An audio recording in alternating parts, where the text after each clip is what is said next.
सोच में सकारात्मकता लाएं, जीवन को बेहतर बनाएं। मनोदर्पण पर कॉल लगाएं, मनोबल अपना और बढ़ाएं। मनोदर्पण पर कॉल लगाएं, मनोबल अपना और बढ़ाएं। चलो आज ही प्रण ले हम, मानसिक स्वास्थ्य सुधारे हम। चलो आज ही प्रण ले हम, मानसिक स्वास्थ्य सुधारे हम। मनोदर्पण के काउंसलर से परामर्श पाने के लिए डायल करें टोल फ्री नंबर 844-844-0632। नंबर एक बार फिर सुने 844-844-0632। Namaskar. Hello and very good evening all the viewers and learners. Dear viewers, this is Sahyog program and as you all know that Sahyog and Paricharcha, these are two very important programs of CIET and CRT and both the programs are held under Manodarpan initiative of the Ministry of Education as a part of Atmanirbhar Bharat Abhiyan to provide psychological social support to the children, their parents and the teachers across the country for their mental well-being. Yes, we always talk about mental well-being of the children, teachers and their teachers' parents as well. So today also we will talk about some examination pressure which is really can disturb the mental health as well. So if you want to participate in this Sahyog program, you can call us, you can send mail also, but let me introduce the topic we are going to take today. Yes, you can see on the screen, the topic we have taken today is for Sahyog, pressure points, handling expectations in examination. Yes, this is the topic to be discussed over here, but before I ask questions or before I introduce our experts, let me tell you that you all have connected with us right now here on our NCERT's official YouTube channel, and apart from this YouTube channel you have connected with us on NCERT PM E-Vidya class number 6 to 12 and PM E-Vidya channel number 6 to 12 which you watch through DTH. You can call us also on the number 8800 or else you can try other number also of Manodarpan cell 844-844-0632. Not only these two numbers, you can send mail also on sahyog.ncert@ciet.nic.in. I am Sushma Sharma and you can see the interpreter also, he is Sahib Singh. So he is also going to be there till the session ends. He is the interpreter from ISL. So I welcome Sahib as well. Now it's time to introduce our experts from RI Bhopal. Yes, first I would like to ask Ms. Kiran Prajapati ma'am. Kiran ma'am, very good evening, namaskar, welcome to Sahyog session. Hello, namaskar to everyone. Thank you for calling me here. Yes, Kiran ma'am, she is the practicing counselor and today she is going to give some answers of my questions I am going to ask. And we have the other guest of faculty, Dr. Nirupama Srivastava. Nirupama ma'am, welcome to this session. Namaskar आपको. स्वागत है. नमस्कार ma'am. जी. Nirupama ma'am is assistant professor in Regional Institute of Education NCERT Bhopal. So both the experts are there and now it's time to ask some questions. So Nirupama ma'am, I would like to ask you first, what is pressure? And here we are going to ask about examination pressure. So how would you define this pressure points? Actually, pressure is a feeling of tension or worry that come before examination or during examination. Right. Any tense situation that we face sometimes during exam or some events. That is pressure, and how these pressures arise. There are two sources of these pressures. You can move to next slide. Yes. That are internal and external pressure. In internal pressure, there are fear of failure, lower performance, test anxiety, lack of control, negative self-talk, and under external pressure, we see parental expectations, peer pressure, and competitions, teachers' expectations, technological distractions, overload syllabus or content, and societal and school focuses are major two pressure points. Okay, yes Nirupama ma'am, आपने दो तरह के यहाँ पर pressures बताए थे, pressure points, external and internal. So you can elaborate one by one all the points in internal and as well as external points. Yes ma'am, fear of failure and low performance means stress, ऐसे stressful situation जिसमें बच्चों को ये लगता है कि कहीं हम फेल ना हो जाएं या बिल्कुल फिर सही हम बात. कहीं का हमारे मार्क्स कम आ जाए, हम लो परफॉर्म ना कर जाएं. तो ये जो प्रेशर होता है उनके सेल्फ एराइज जो प्रेशर होता है due to their self perception, तो एक ये तरीका हो सकता है फेयर का. उसके बाद से जो टेक्स्ट एंजाइटी है जिसमें उनको स्पेसिफिक परफॉर्मेंस देनी होती है, तो उससे जो प्रेशर और स्ट्रेस क्रिएट होता है वो एक रीजन है. वो स्ट्रेस और एंजाइटी जो है वो दोनों हो सकता है, यू स्ट्रेस और निगेटिव स्ट्रेस भी हम जिसको बोलते हैं, जो कि एक certain level of pressure required भी होता है किसी वर्क को पुश करने के लिए इन पॉजिटिव डायरेक्शन, तो वो ठीक है, बट निगेटिव डायरेक्शन में बहुत ज़्यादा नहीं होना चाहिए. नेक्स्ट है कि लैक ऑफ कंट्रोल, जिसमें कि बच्चों को ये लगता है कि कैसे हम पावरलेस हो जाते हैं सिचुएशंस के ऊपर, कैसे हम कंट्रोल करें, कैसे करेंगे, समझ में नहीं आता है, कैसे पढ़ाई करें, किस तरह से किससे बात करें, एग्ज़ाम के लिए प्रॉपर स्ट्रेटजी नहीं बना पाते हैं. तो ये सब सिचुएशन होता है जिसपे उनको सिचुएशन के ऊपर कंट्रोल नहीं रहता है. ये एक है. फिर से वो निगेटिव सेल्फ टॉक में इन्वॉल्व हो जाते हैं कि पता नहीं मैं कर पाऊंगा नहीं, क्रिटिसाइज करने लगते हैं, इरेशनल बिलीफ्स उनके अंदर आने लगती है चीज़ों को लेके. वो पढ़े भी रहते हैं बट कामनेस नहीं होती है, तो फिर वो लगता है कि हम नहीं अच्छा कर पाएंगे. तो ये एक रीजन है जो कि इंटरनली उनके अंदर ये सब चीज़ें चलती हैं और इंट्रा पर्सनल होती हैं ये जो भी प्रेशर पॉइंट्स जो है. और नेक्स्ट है एक्सटर्नल, जिसमें कि पेरेंटल एक्सपेक्टेशंस होते हैं कि पेरेंट्स बहुत ज़्यादा एक्सपेक्ट कर लेते हैं.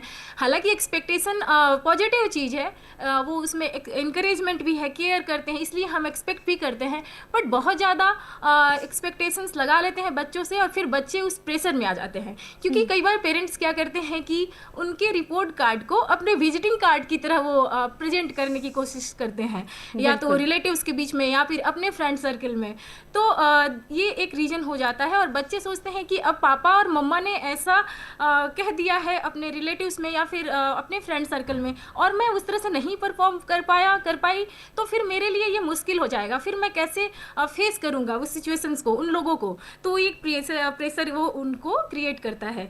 नेक्स्ट है कि पीयर प्रेशर और एंड कंपटीशन जो होता है. तो पीयर प्रेशर में क्या है कि हमारा फ्रेंड कहीं हमसे ज़्यादा अच्छा ना कर जाए, हम पीछे ना रह जाए, हमारा इस वजह से कहीं सिलेक्शन ना हो, कहीं छूट जाए, या फिर मेरा ग्रेड कम हो जाएगा तो फिर मेरा आगे की एजुकेशन में उससे हिंड्रेंस क्रिएट होगा. तो ये एक रीजन होता है मैम. और टीचर्स का भी एक्सपेक्टेशंस होते हैं, क्योंकि टीचर भी चाहते हैं कि हमारे स्टूडेंट अच्छा परफॉर्म करें. वो मतलब एक हाई स्टैंडर्ड सेट कर लेते हैं कि अगर कोई बच्चा मैथ्स में अच्छा कर रहा है तो उनका ये रहता है कि साइंस में भी तुम अच्छा करोगे, लैंग्वेज में भी अच्छा करो, उसमें तुम अच्छा कर रहे हो, इसमें कैसे नहीं अच्छा कर सकते हो, इसमें भी तुम अच्छा कर सकते हो. But according to Harvard Gardner हम देखते हैं कि मल्टीपल इंटेलिजेंस होते हैं. अगर बच्चे का लॉजिकल इंटेलिजेंस है तो कोई ज़रूरी नहीं है कि उसका ओरेटरी और काइनेस्थेटिक और उसका ऑडियो विजुअल इंटेलिजेंस उतना परफेक्ट हो. तो हम एक चीज़ों में अलाइन नहीं कर सकते हैं, one size fit all approach को हम फॉलो नहीं कर सकते. तो ये एक रीज़न है कि टीचर्स का एक्सपेक्टेशंस की वो एक्सपेक्ट कर लेते हैं. दूसरा है टेक्नोलॉजिकल डिस्ट्रैक्शन. आजकल बिना साइंस और टेक्नोलॉजी के पढ़ाई हो नहीं सकती है. टेक्नोलॉजी का एक बहुत बड़ा रोल है हमारे एजुकेशन में. 21st सेंचुरी स्किल से अगर हम चाहते बच्चों को अलाइन करें, बच्चों को अपडेट करें according to 21st century skills, तो हमें ज़रूरी है कि बच्चों को टेक्नोलॉजी से वेल एक्वेंट कराना ज़रूरी है. लेकिन क्या होता है कि बच्चे डिस्ट्रैक्ट हो जाते हैं. कैसे? वो कुछ पढ़ने के लिए जाते हैं, गूगल पे साइड में कुछ पॉपअप आ जाता है या फिर कुछ उनके चीज़ें आ जाती हैं, या फिर उनके माइंड में खुद से भी आ जाता है कि चलो थोड़ी देर के लिए रील देख लेते हैं, वीडियो देख लेते हैं, शॉर्ट्स देख लेते हैं, तो फिर वो उसी में लग जाते हैं. और ऐसे करते करते एक के बाद एक करते करते बहुत सारा टाइम निकल जाता है और इसकी वजह से वो जो पढ़ना चाह रहे थे, पढ़ने की कोशिश करना चाह रहे थे, वो चीज़ रह जाती है और फिर वो प्रेशर में कन्वर्ट हो जाता है. तो ये एक रीज़न है कि टेक्नोलॉजी से जो डिस्ट्रैक्शंस होते हैं. दूसरा है कि बहुत ज़्यादा कंटेंट ओवरलोड हो जाना, मतलब सिलेबस सिलेबस का बर्डनिंग हो जाना उनके माइंड पे, तो ये भी एक रीज़न है कि टाइम से पूरा नहीं हो पाया, या फिर टाइम से अगर पूरा हो गया तो कैसे मैनेज करे, कैसे पढ़े, अगर गैप नहीं है एग्ज़ाम के बीच में, तो फिर ये एक रीज़न होता है जो कि फैक्ट प्रेशर क्रिएट करता है।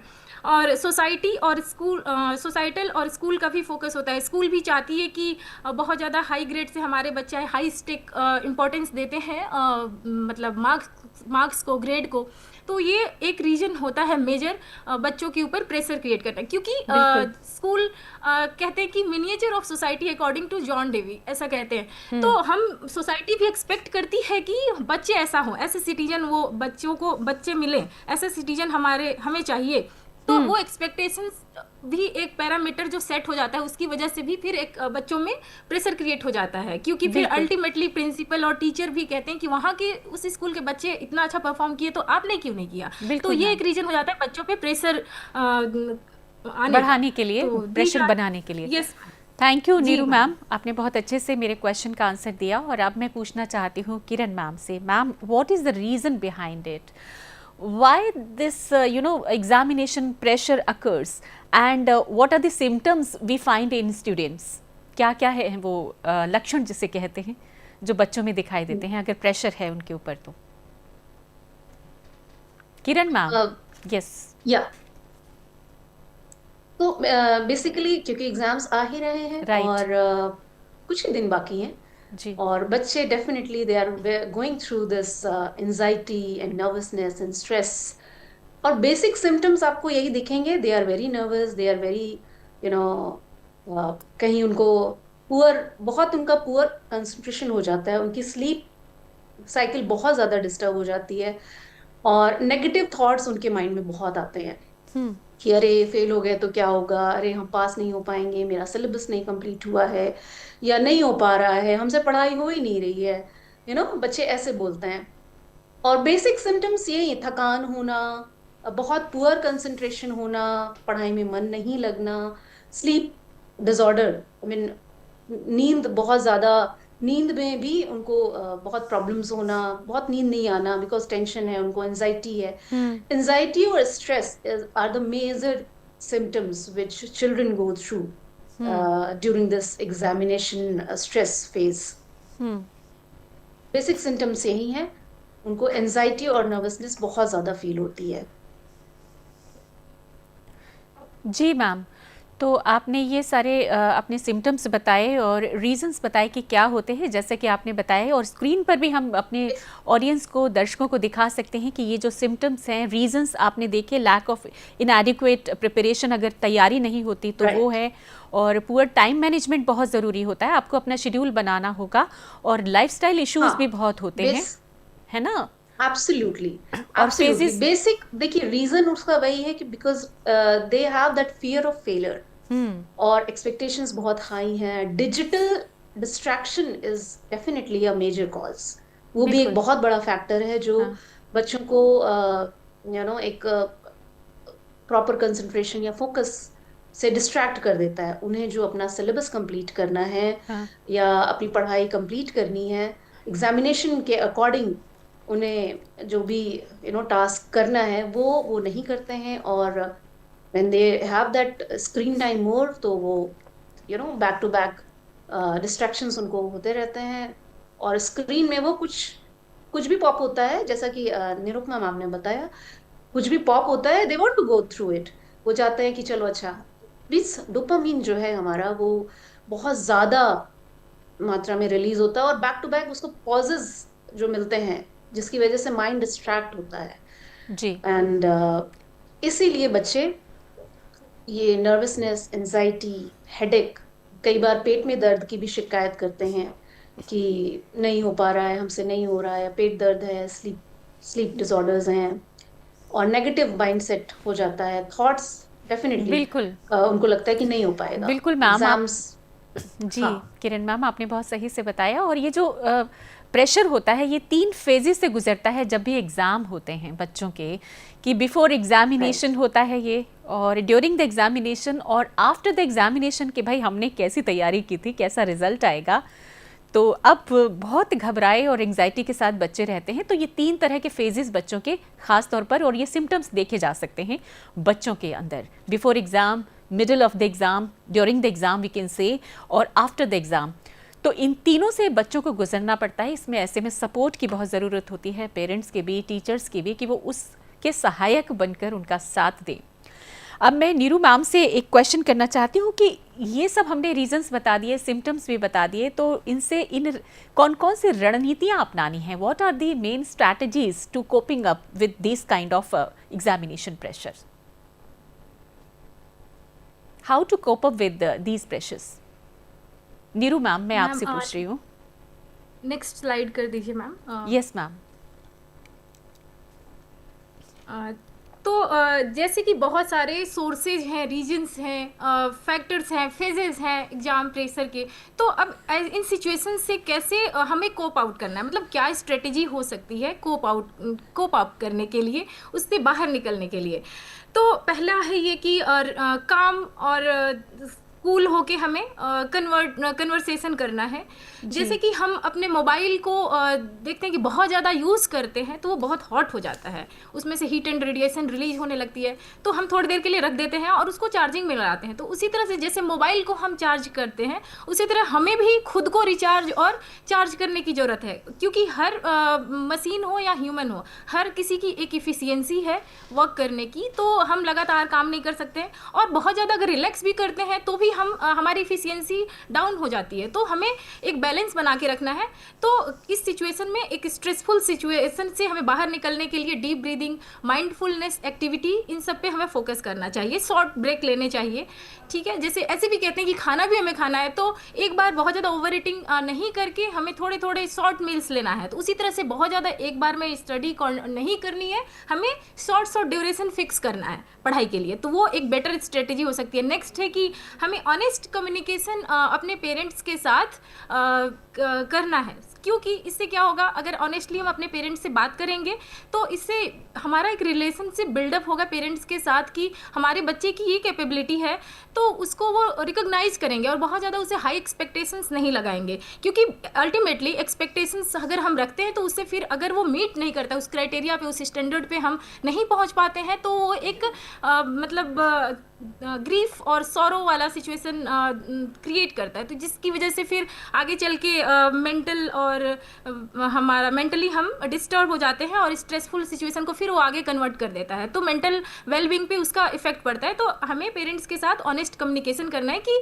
हमारा क्या मतलब कैपेबिलिटी और हम कितना कर पाएंगे, तो उससे बात करनी है। और क्यों इससे और भी एक रीजन क्रिएट होता है कि ट्रस्ट डिफिसिट। ठीक है, कि हमने कहा कि हम पढ़ाई कर रहे हैं लेकिन हम कुछ और कर रहे हैं, तो कुछ और कर रहे हैं और उसमें हमने अपना टाइम वेस्ट कर दिया, लेकिन जो काम करना था वो हम नहीं कर पाए। तो फिर पेरेंट्स को लगता है कि जो तुम कहते हो करते नहीं हो। तो आप बात कर सकते हो, अगर आपको रील ही देखना है, शॉर्ट्स देखने हैं, एंटरटेनमेंट के लिए अगर चाहिए समय, तो आप पेरेंट्स से बात करिए। क्योंकि ऐसे कहते भी हैं कि खिलने के लिए खुलने की ज़रूरत है और खेलने की भी ज़रूरत है। तो अगर आप खिलना चाहते हैं तो उसके लिए खेल और खुलना, मतलब ओपननेस होना, दोनों बहुत ज़रूरी है। ठीक है, उसके बाद से डिस्कस करना है हमारे कंसर्न टीचर से। अगर हमारी जो भी प्रॉब्लम्स है उससे बात करनी है, क्योंकि इससे टीचर को लगेगा कि बच्चा हमारा टीचिंग लर्निंग के लिए कंसर्न्ड है, अपने एजुकेशन की रिस्पॉन्सिबिलिटी ले रहा है, इसलिए हमसे बात करना चाह रहा है। तो टीचर भी उसको समझेंगे और उसको उस सिचुएशन से कम आउट करने में उसको हेल्प करेंगे। तो ये एक कोपिंग स्ट्रेटजी हो सकती है कि आप कंसर्न टीचर से बात कर सकते हैं। फिर से सपोर्टिव फ्रेंडशिप होना चाहिए हमेशा। देखिए, कंपटीशन तो ज़रूरी ही है ना, क्योंकि ऐसे कंपटीशन नहीं रहेगा तो फिर लाइफ का एक एम हमें नहीं मिल पाएगा। तो कंपटीशन होना चाहिए, लेकिन वो हेल्दी कंपटीशन होना चाहिए, कट थ्रोट कंपटीशन नहीं होना चाहिए। तो आप किसी, अगर आपके फ्रेंड में किसी यूनिक कैपेबिलिटी है, कोई यूनिक उनके में कैपेसिटी है, कुछ एक्स्ट्रा परफॉर्म करने की उनके में एबिलिटी है, तो आप उससे वो चीज़ें सीख सकते हैं। इसी वजह से पीयर ट्यूटरिंग और पीयर कॉन्सेप्ट भी आया है अभी टीचिंग लर्निंग में, जो कि कंस्ट्रक्टिविज्म को बहुत ज़्यादा एम्फेसाइज करता है। तो यही कहना चाहेंगे कि गुणों के पुजारी बनिए और उनके अच्छी चीज़ों को ऑब्जर्व करिए, उनसे सीखने की कोशिश करिए। और पॉजिटिव सेल्फ टॉक, हमेशा हम जैसा देखते हैं कि हम मैनिफेस्ट करते हैं, जैसा हम बात करते हैं वैसे ही हमारी थॉट प्रोसेस होने लगती है। तो हमें कोशिश करनी चाहिए कि हम अपने बारे में पॉजिटिवली बात करें कि नहीं, हमसे हो जाएगा, हम कर लेंगे, हम नहीं कर पाएंगे तो कौन करेगा। हमारे में भगवान ने उतनी पोटेंशियल दी है, हमारे में वो यूनिकनेस है, हमारे में वो कैपेबिलिटी है कि हम बहुत अच्छा कर पाएंगे। तो एक positive self talk and positive mindset के साथ अगर हम कुछ भी करते हैं तो उसका पॉजिटिव ही रिजल्ट आएगा। बिल्कुल मैम, तो बहुत अच्छे से बताया जी नीरू मैम। और टाइम मैनेजमेंट और डिजिटल फास्टिंग तो आप हर बार बताते हैं कि टाइम मैनेजमेंट और डिजिटल फास्टिंग ये दोनों इंपॉर्टेंट चीजें हैं, इनका भी हमेशा ख्याल रखें। किरण मैम, जल्दी से आपसे 2 मिनट में पूछना चाहती हूँ किरण मैम, लास्टली, कि how can students build resilience during examination? कैसे अपने आप को रेजिलियंट बना सकते हैं बच्चे एग्जाम के समय? जैसा कि हेलो, हाँ जी, जैसा कि निरुपमा मैम ने भी मेंशन किया है कि पॉजिटिव होना, पॉजिटिव सेल्फ टॉक, पॉजिटिव रहना और एक पॉजिटिव माइंडसेट बिल्ड करना बहुत जरूरी है। जैसा आप बोलेंगे और जैसा अपने आप को, अपने माइंड को कमांड देंगे, आप वैसे ही हो जाएंगे। So you have to be positive कि यस, हम कर लेंगे, हम अपना सिलेबस इतने दिनों में कंप्लीट कर लेंगे, हम अपना जो भी सिलेबस है उसको हम अच्छे से करेंगे। और बहुत ज्यादा ओवरलोड नहीं लेने की जरूरत है, रियलिस्टिक गोल्स सेट करने की जरूरत है। मीन्स कि जो आप कर सकते हो आप उतना ही सेट करो और उतना ही पढ़ो, बहुत ज्यादा बर्डन करने की जरूरत नहीं है। एक ग्रोथ माइंडसेट होना बहुत जरूरी है, जिसमें हम स्टूडेंट्स, हमारे बच्चे समझें कि जो भी अगर फेलियर भी है तो वो एक लर्निंग अपॉर्चुनिटी है। It's just you know you can say कि एक एक्सपीरियंस की तरह उसे लें, कोई अल्टीमेट गोल नहीं है वो। हम अपने फेलियर से सीखते हैं, take it as a learning opportunity, right. और definitely relaxation techniques, breathing techniques, mindfulness, yoga, exercise is definitely going to help the students very well. बाहर जाइए, आउटडोर गेम्स खेलिए, एक्सरसाइज कीजिए और अपने दोस्तों से बात कीजिए। बिल्कुल definitely go and seek support. आपको लगता है कि मुझे अच्छा नहीं लग रहा है या मुझे बहुत ज़्यादा स्ट्रेस हो रहा है, एग्जाम कैसे करूँगा, क्या होगा, please go talk to the family. आप अपने पेरेंट्स से बात कीजिए, अपने ब्रदर सिस्टर से बात कीजिए, अपने अच्छे फ्रेंड से बात कीजिए, and also take the help of the counsellor. Counsellors की भी ज़रूर हेल्प लीजिए अगर आपको लगता है कि शायद मुझे ज़रूरत है अपनी बात कहने की, या मुझे जो फील हो रहा है, मुझे नहीं समझ में आ रहा है कि मैं क्या फील कर रहा हूँ या कर रही हूँ। यहाँ पर इमोशनल इंटेलिजेंस और हमारा जो IQ लेवल है क्वेश्चन, वो दोनों बैलेंस करने की ज़रूरत है। इमोशनल इंटेलिजेंस, EQ अगर हम बैलेंस कर लेते हैं तो डेफिनेटली IQ हमारा बैलेंस हो ही जाएगा। और इमोशनल इंटेलिजेंस को बैलेंस करने के लिए हमें बहुत ज़रूरी है कि अच्छी नींद लें, ब्रीदिंग एक्सरसाइजेस करें, अपने फ्रेंड्स में, अपनी फैमिली में अपनी बात को रखें, समझाएं उन्हें कि आप किस फेज से गुजर रहे हैं, आपको क्या ज़रूरत है, एंड बिल्कुल एक हेल्दी रूटीन भी रखें। बिल्कुल लाइक स्लीप, जो आपका रूटीन है वो बहुत ज़रूरी है। अच्छी नींद लें, अच्छा खाना लें, और बहुत ज़रूरी है कि आप डिजिटली अपने आप को डिटॉक्स करें, डिजिटल डिस्ट्रैक्शंस को दूर करें। स्क्रीन जो टाइम है उसको बिल्कुल रिड्यूस कर दें कुछ टाइम के लिए। आफ्टर एग्जाम्स आप फ्री हैं, आप कुछ भी कर सकते हैं। बिल्कुल मैम। बहुत कम समय बचा हुआ है और अभी समय है, अगर आप अभी से जुट जाते हैं तो डेफिनेटली आप कर सकेंगे जी। और आप जो चाहते हैं डेफिनेटली कर सकते हैं। Be positive and positive self talk बहुत जरूरी है। Yes, I can do it.